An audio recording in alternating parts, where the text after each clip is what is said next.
전날 밤 11시 40분. 어제 초저녁에는 갑작스러운 비가 내렸다. 남쪽으로 난 베란다에서 쏴 하는 빗소리가 들리는 것을 시작으로 뒷베란다에서도 서쪽으로 뚫린 목욕탕에서도 빗소리가 밀려들었다. 목욕탕 창으로 내다보니 멀리 인수봉의 흰 이마가 막 구름 속으로 들어가는 참이었다. 나는 투명하고 날카롭고 긴 비의 창살에 갇혀 있는 것 같았다.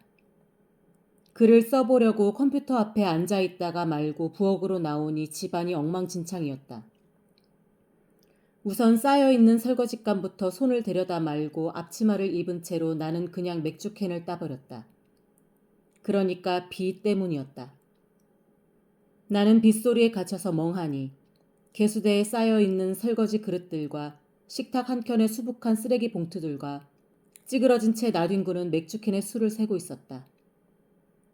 세면서 닥쳐오는 마감 날짜를 걱정하고 있었다. 3세번입니다. 2번 빵꾸를 내셨으면 이젠 그만 좀 주시죠. 그들은 내가 좋은 작품을 숨겨놓고 주지 않는다고 생각하는 사람들처럼 말했다. 사실이 아니라는 걸 누구보다 그들이 잘 알면서도 말이다. 그래야겠죠. 저도 그래야만 한다고 생각해요. 나는 대답했다. 그러셔야죠. 그들도 동의했다. 그러니 문제는 이제 컴퓨터 앞에 앉아서 쓰기만 하면 된다. 그래도 나는 여전히 맥주를 마시고 있었다. 전화벨이 울린 것은 그때쯤이었다. 자주 어울리던 문인들이 모여 있다면서 한 시인이 짓궂은 목소리로 집 앞 술집의 이름을 대는 것이었다. 밖에는 아직도 비가 내리고 있었다. 나는 우산을 펴고 빗속으로 한 발짝을 내디뎠다. 빗소리는 이제 우산 위에서 두두두두 울리고 있었다. 걸어가면서 이 밤에 수유리까지 와서 술을 마시며 내게 전화를 건 시인을 생각했다. 대학을 졸업하고 내가 일하던 작은 운동단체에서 함께 일한 그는 얼마 전 꽤 급진적인 문학단체에 몸담았다가 징역을 살고 나온 일이 있었다. 나는 그가 남을 위한 일에, 특히 그것이 꾸준 일일 때에 빠지는 것을 본 적이 없었다. 잊혀져간 문인의 임종을 지키고 나서 문인들에게 연락을 취해서 문인장을 치러준 것도 그였고, 후배들이 구속되기라도 하면 꼭 한 번씩은 면회를 가고 책을 넣어주는 것도 그였다.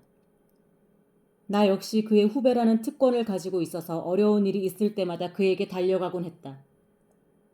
나는 이제까지 그가 내 앞에서 화를 내는 것을 본 일이 없었다.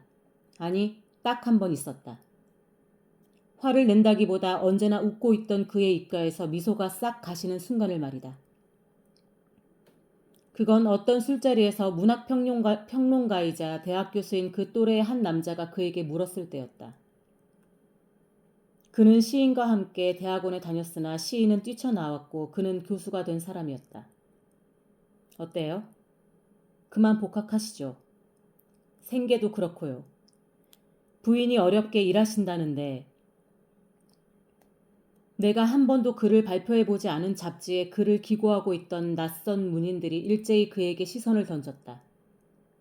그 말에 별 악의가 담겨 있지 않은 것이 틀림없었지만 대학원에 복학하는 것도 그래서 교수가 될 자격을 얻는 것도 절대로 나쁜 일이 아니라는 걸 알고 있었지만 더더구나 질문을 받은 것은 시인 자신이었지만 내 얼굴이 먼저 굳어져 버렸다. 마치 질문을 받은 것이 나인 것처럼 나는 그 낯선 평론가에게 모욕을 느꼈다.